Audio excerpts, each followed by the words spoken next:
This week on CUTV News, we check out the greenhouse on top of the Hall building, look at what makes the iPad different from the iPod. But first, Free Education Montreal organized a demonstration on campus this week in protest of the skyrocketing tuition fees for international students. I've received many emails from international students quite concerned about the situation. So the main problem is that tuition has increased for international students, especially over the last couple of years, since 2007. Try to remember why we're all here. The university has been taking advantage of the fact that we haven't been standing up for ourselves, and finally when we've been doing so, there have been changes made.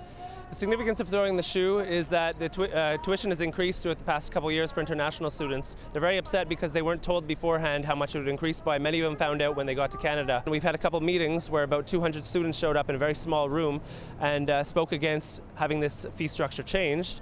Out of this, we came up with Angry Week, which we're doing right now, and put pressure on the university. We wrote them a letter and we've talked to them about the situation. And from that, the university has actually changed back their fee billing structure to what it was before. So it shows that just by our actions, we do accomplish a lot. So now by our actions today, we'd actually like to make our voices heard to say that we're not going to be taken advantage of, and we want rights to accessible education. So now let's go up to the greenhouse on top of the Hall building to see what kind of support they've been getting.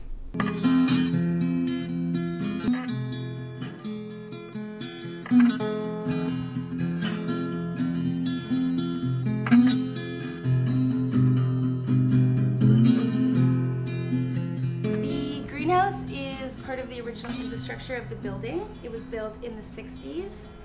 When the two campuses merged, all the sciences moved out to Loyola, and this space was going to be torn down, and Sustainable Concordia stepped in, launched a campaign to save the greenhouse. Sustainable Concordia has sort of taken shape over the past 5 or 6 years, and Concordia has been very supportive of that movement. There is a lot of interest in sustainability from both the students and the administration, and they gave us a chance. We're trying to showcase urban sustainability issues at large and solutions.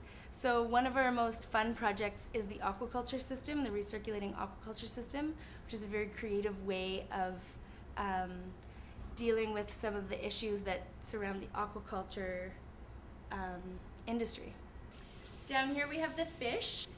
Once these plants have taken up the nutrients from the fish waste, then that water then gets trickle fed. So the whole thing is a little ecosystem in itself, and the human can harvest from it, both the fish and the plants. Since I started working here in June, I've had 300 people come to the greenhouse and ask if they can be part of the project. We have over 300 people on our listserv. So that's an enormously overwhelming amount of people, but it's also inspiring to see that yes, indeed, this is a movement, and there's a critical mass of people that are working together in this common interest of growing food in the city.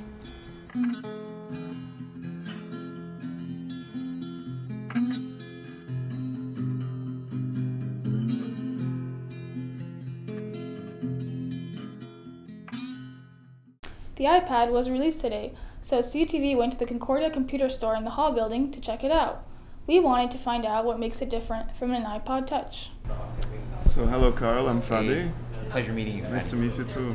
So you're gonna show us a bit of how this iPad works? Yeah, absolutely. Awesome. Just been launched today in Canada and internationally in certain countries. The big advantage of the iPad is how you can use it, the interaction you have with it.